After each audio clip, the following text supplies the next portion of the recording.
partner is someone that I met 15 years ago. Now you do the math, right? 15 years ago, he was 15 years old. And I interviewed him when I was writing my first book, Unstoppable, because he's unstoppable.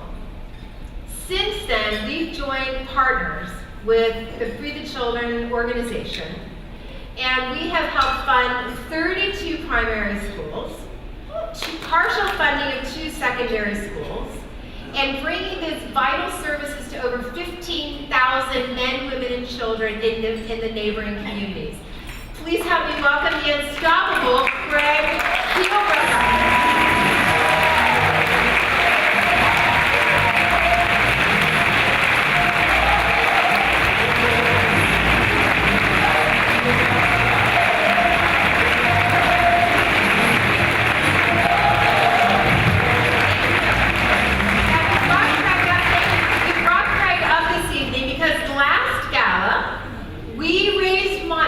To fund a much-needed secondary school in the Masai Mara. How many people were here last year?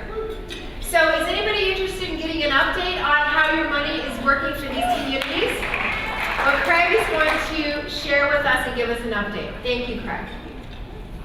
Well, firstly, please join me again in a huge round of applause for a truly unstoppable woman with passion and determination and enormous compassion. Thank you so much.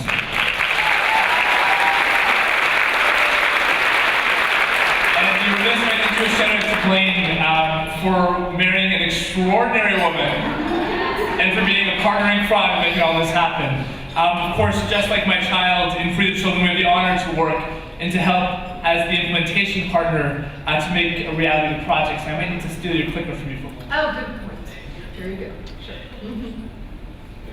I have the pleasure to stand in front of you and to be able to give a report of the legacy and of the impact that you've had in the lives of children and their families. Through the Unstoppable Foundation, through this evening 1 year ago, and the impact of how that has forever changed lives in a truly sustainable way to empower children to receive an education and to fulfill their potential as agents of change in their communities. You remember last year we celebrated the power of a girl, similar to this year, and a right to learn. And Cynthia, in such great eloquence, spoke about the development model that we have the honor to implement for the Unstoppable Foundation, that Adopt a Village model, where that model has 5 key pillars to it, ensuring not only are there schools that are filled with children, but thanks to clean water projects, girls have a chance to go to school instead of walking those far distances to get dirty, polluted river water. It ensures that children have stomachs that are full, that allow them to learn. It ensures that children are healthy, their families are healthy, through health projects. It ensures that small businesses exist, so it's not charity, it's not feeding a person for a day, but it's teaching them how to feed themselves, how to lift themselves out of poverty once and for all. Truly sustainable development. The cornerstone of the development model that we have the honor to implement with the Unstoppable Foundation is simply this: universal education, especially for girls, and sustainable development, so that when we leave, and it takes a period of years, about 5 years on average, when we phase out, those communities entirely self-sustain. They take care of themselves. It's not charity, it's sustainable development. Last year's call to action brought 2 remarkable women together, if you remember.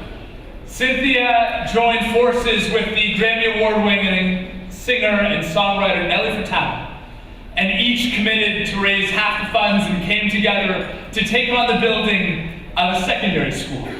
This was in honor of a school that had been supported earlier by the Unstoppable Foundation, called Kisaruni. They helped us to establish our first all-girls boarding secondary school in this region. One of those students that you helped support was a girl named Susan. Now, the school, to provide context to it, started initially with just 40 students. It's now up to 200, but initially the opening class was just 40. And Susan was the 41st student and didn't make the list. She studied hard in primary school, She worked so hard, but there just wasn't enough space.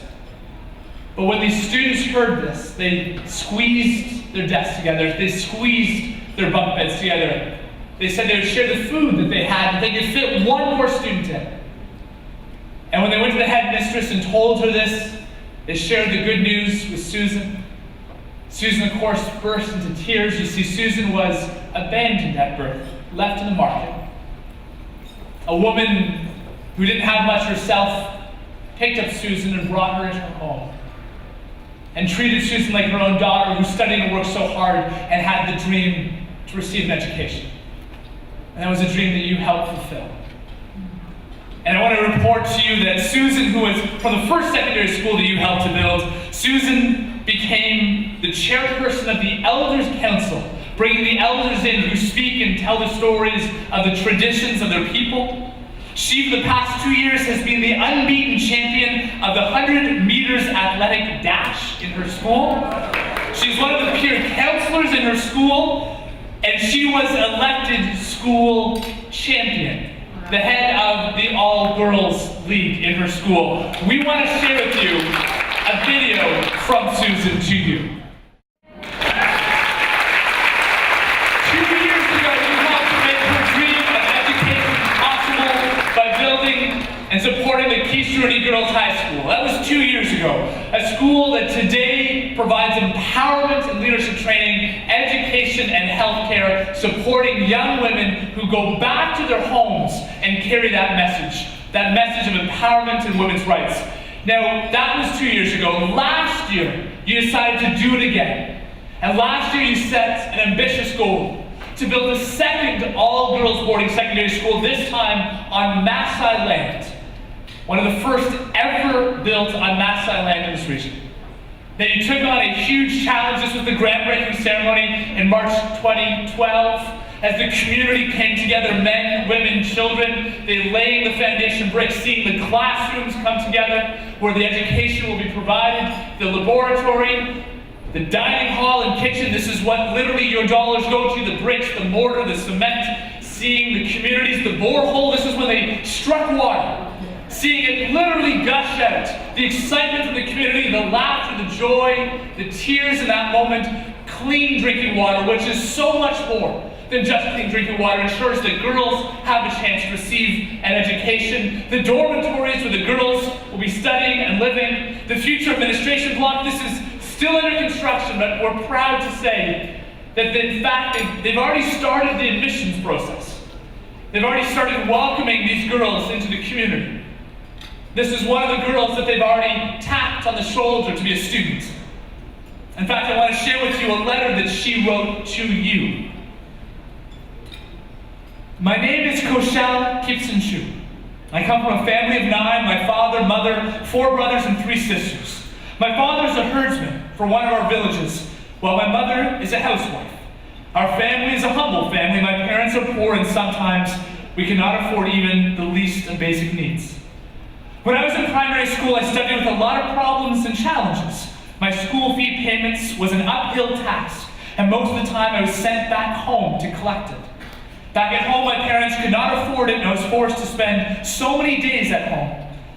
There was some days when I couldn't go that I would cry when I was sent home for my school fees, but my parents kept comforting me. Most of the time, they would go and beg the headmistress to please allow me to go back to school, and when he agreed, I'd be very happy. Back at school, I would find my fellow learners much ahead of me, but that did not make me lose hope, as I would struggle and work hard to be at the same level with them. When I completed my primary school, I didn't know whether I'd be able to go on because I was very sure that my parents would not afford to pay for my high school education. Every day I used to pray and ask God so many questions. When the exam results were announced, I rushed to my primary school to collect them and to at least see what I had attained. When my headmaster saw me, congratulated me, and was very happy because I had passed very well, he also gave me another letter saying that I would get a chance to join Ola Leshwa Girls High School. This is the school that you built last year. At that moment, I broke down in tears, knelt down, and thanked God for opening the education doors for me. That was the happiest day of my life. My parents were also so very happy because no one in my family had ever stepped foot into a high school. I want to really thank the Unstoppable Foundation for the change they have brought in my life and other girls' lives by giving us the golden chance for an education. Thank you very, very, very much.